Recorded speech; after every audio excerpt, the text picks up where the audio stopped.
So stepping away from the calculator for a minute, sometimes we can just look at a table of values and decide whether or not it's quadratic. So in your textbook on example 2, it's talking about first differences. So we can use the first differences, and I'll explain that in a minute, to find out whether something's quadratic. Say for example, I have a table of values like this. It's got 0 and -4, 1 and -2, and so on. So my first differences are going to be the difference between each of these consecutive numbers. So this side is going up by 1. It's nice and evenly spaced, which means that this side should be evenly spaced as well. So I'm just going to put in an extra little column here. Sorry, it's a little crowded. And my first difference is going to be what I put in this second column. So the first difference, whoops, it works better if you actually put the spaces a little differently, because what I'm looking for is the difference between -4 and -2. So if I'm going from -4 to -2, I added 2. If I'm going from -2 to 0, I added 2 again. From 0 to 2, it's also 2, and from 2 to 4, it's also 2. So I can see that my first difference in this case is the same. Now if I were to plot that on a graph, let's see what that would look like. 0 and -4 is my first point, so my graph starts here. And then at 1 and -2, it's going to be here. At 2 and 0, at 3 and 2, and at 4 and 4.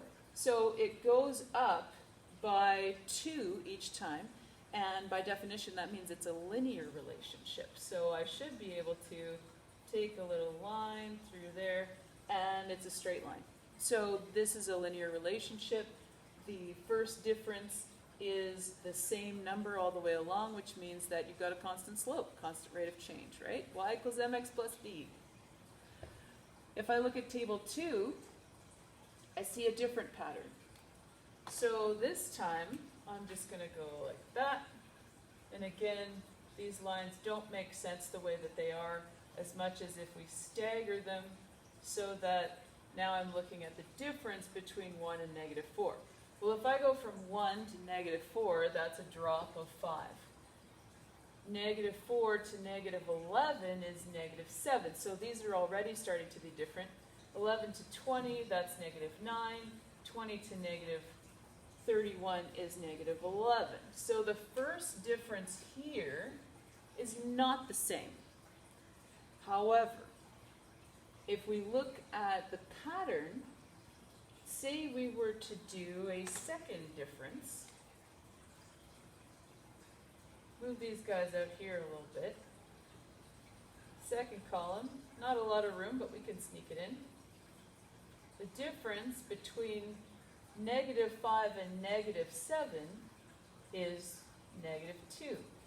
-7 and -9 is -2, and so on down the chart. So what we can see here is that although our first difference is not a constant pattern like this one was, our second difference, our difference between the differences, if you will, is a constant pattern. And so that's a second degree removal, which corresponds with a quadratic equation, which is x squared. So you get that 2 in there, and that's the significant part. Now there are some where you're going to get a first difference that's not the same, but it won't have a second difference that is the same, which means that it's not going to be quadratic. So we're looking for two things here. We're looking for the first difference to not be a constant number, but we're also looking for that first difference to have a pattern within it that shows the second difference being a constant number. If that second part's not true, then it's not a quadratic. It might be a cubic, quartic, quintic, whatever, but it has to follow this pattern where the first difference has this difference that's constant in order for it to be quadratic. So when we go to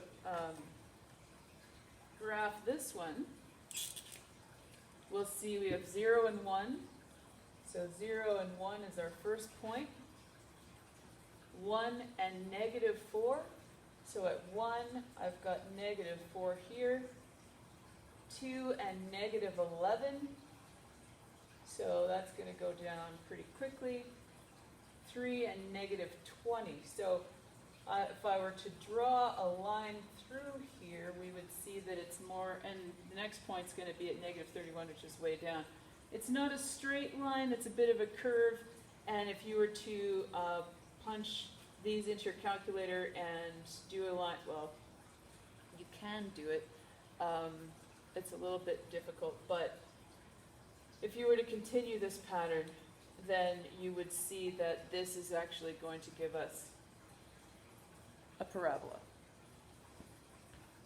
So, the moral of the story is, if you've got a table of values, you should be able to tell by the pattern in that table of values whether you're dealing with a quadratic or a linear. At this point, it's just those two. Linear, quadratic, and neither, I guess, would be the third option. If it doesn't fit these patterns, then we just say, no, it doesn't fit.